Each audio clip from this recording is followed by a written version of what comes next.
tukoye tuvuma obutasoma tukoye tuvuma obunaku tukoye okubanga tulina ssente tukoye embeera embi tukoye tujjonkera tukoye bambi mutwogeredde nnyo mu ab'ebitiibwa bannange bannaku bannaffe bazzukulu bannaffe abatasoma bazzukulu bannaffe abatalina kye mukola tugenda kujjaawo Jeje yasiimye oluvannyuma lw'otuvuma ennyo nti tetwasoma tuli banaku n'asalawo atuwa ebintu twejje mu bwavu naffe tufaananeko nga bali ababeera mu Serena ababeera mu Sheraton ababeera tufuukeko ng'abo bannange era nabo ekito nkimanyi bagenda kirwana babagaane ab'ebitiibwa ab'amaanyi bali abaagala okusigala nga bababbirako ssente naye president bye yabiganye yagambye ba Namyalo. Assalamu alaikum warahmatullahi wabarakatuh. Assalamu warahmatullahi. Okwawukanaho nga bulijjo tugenda tuzze wano ffena mutulaba nti ndoza different stakeholders tulina bapastors tulina sheikh tulina abayimbi tulina ekyo kigambo sanga nnyo kikozesa kubanga bakinkubisa tubakoola mwena banange ab'emakindye tugenda kubeerawo nnyo ennaku z'omwezi nga 4 tutambuza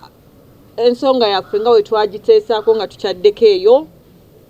ensonga yaffe ey'abanaku tweyambe abanaku banange buli munaku yenna waali buli ataasoma yenna abatalina kyazza mu nsawo ffe abatali ba Serena abatali ba corporate class abawulira nti tetulina bye tuzza mu nsawo tukwataganye bano bazzukulu pastors mubalaba buvubuka butono tulina ne bisekise wano tubaekoola mwena bannange tubeerewo ennaku z'omwezi nga 4 coordinator mpozi akafuba kayita batyawo awe katwa mu kikaawa awo mu kikaawa eba makindye tebera mu makindye mu makindye naye katwa wansi awo fe abanaku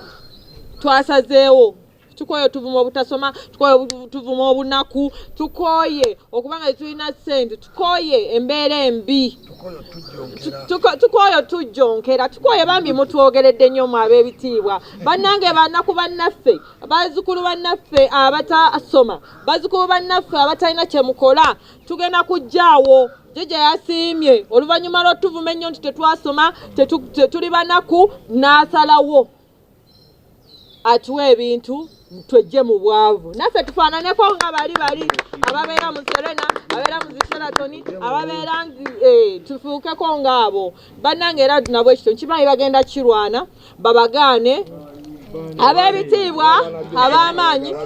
bali abaagala okusigala nga bababbirako ssente naye president bye yabiganye yagambye ba Namyalo abanaku baffe fe abanaku fe abatasoma fe abalekerwa tulina ba young pastors baffe wano basumba endiga enjavu nazo ne zibakooya kati naye musajja wati abaana ajjawo ssente z'abawa tulina abasiramu ababeera muki abasaala mizikiti abazzukulu ababeera mu ddaawa nga nabo tebalina kyakugamba bantu tulina abaana baffe bali bemugula bemugula banneeko mubalwaziza mubafunisiza embuto temubawadde buyambi bannange baswiti bonna mwenna abewakiiwa bakwatako bakene mwenna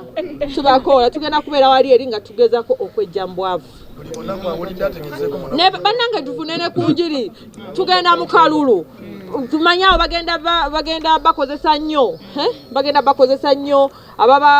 abaagala okubeggala abaagala okukola ki abaagala okwesayisa babakozese abaagala obakozesa ensobi nti ate mwokye ebipiira mukole ebikolobero tulina pasazi twagala kuzza omwoyo tugatte okwejja mu bunaku kubanga okwejja mu bwavu kutandikira wa Katonda nga tumusaba essaala pastor nimbye atolimbi nga tuva owa Katonda then ne bikene waffe abakaisali so tugenda ku theme yaffe abanaku tweyambe. Abanaku tweyambe yesaawa naffe twerwaneko okulaba nti tufaananako ng'abo ab'ebitiibwa abatuula eri mu bagavana ba banka kale katugambe abazikwata abajozi naffe tujogere mu butono bwaffe bwe tuyina kubanga era Katonda engalo teyazenkanyankanya naye ate Katonda teyagambako nti gwe ofe ng'oli mwavu. So tugenda kuleeta equipment zaffe nga bulijjo ebyalaani bannange luli twagaba bodaboda ekawempe abakulembeze abamu ne mulagira aba ghetto structure bazibbe kale bannange ku luno mwettantale tugenda basala bunyama ku luno mwettantale twenoonyeza obuntu bwaffe ffe abanaku ate ne mubutujjago ffe abanaku ne mwagala ne mubaddiza abagagga kati really nammwe tetukitegeera muba mulwana oba olwana Namyalo naye tolwana munaku munnaffe kubanga naye aba afunye ekimujjambu tugenda gaba ebyalaani tugenda gaba bodaboda tugenda gaba welding machines toolboxes kubanga waliwo garage nnene waliwo garage awo ze nayitamu nenzigamba nti nkomawo kati kyenjagala okutuukiriza ndeete ebintu byammwe banneeko baffe tuteesetese waliwo awo simu bakatundu ki bangaye temulina mifaliso ebyo byonna tugenda kujja nabyo wakiwa watali mifaliso no olirayo nnyo oliiraliira oyinza okuba ogimanyi badde manyi byafulo anyway tugenda kubeerayo nga tujja abantu baffe twagala tusettlinge for the best nga tulina kyetuzza mu nsawo nabwe kityo as we settle for the best and the best is Museveni as we are heading for 2026 elections banaku banaffe batasoma banaffe basweet bakwano twagala tweyambe twejje mu bwavu tufune bye tukola tujja kusuubira groups zammwe nga we twazigambye tuzisaye nga zeeteeseteese tujja batuyitamu bwe tutyo tulabe nti gatutuukiriza naffe tugaggawaleko balekerawo otulangira obunaku n'obwavu pastor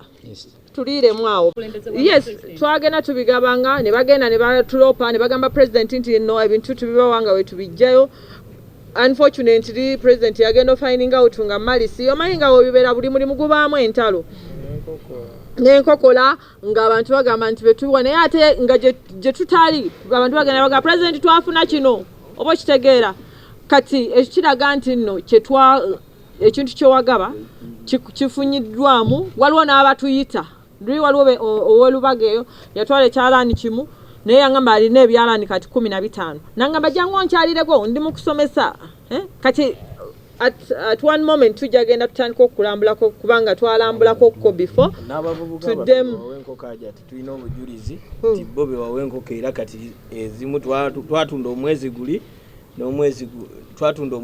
n'omwezi guno twazizzaamu endala ku nkoko gavumenti zeyatuwa nayo reference ne betwawa piki at least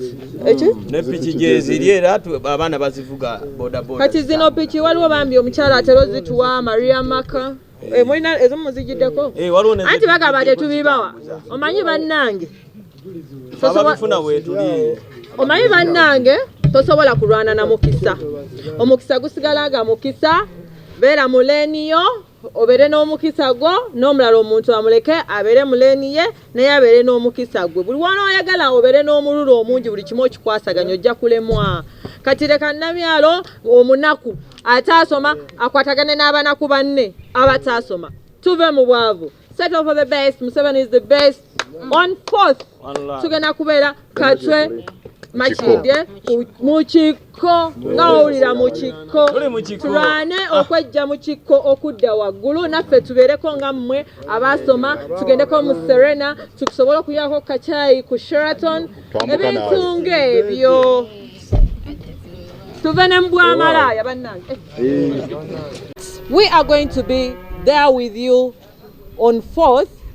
at Katwe grounds to ensure that before settling, before the voting, before the elections, we have something we are putting in our pockets. We are going to do the self-empowerment by availing you with tools for all what they call startups. When you get the startups, you get something to do,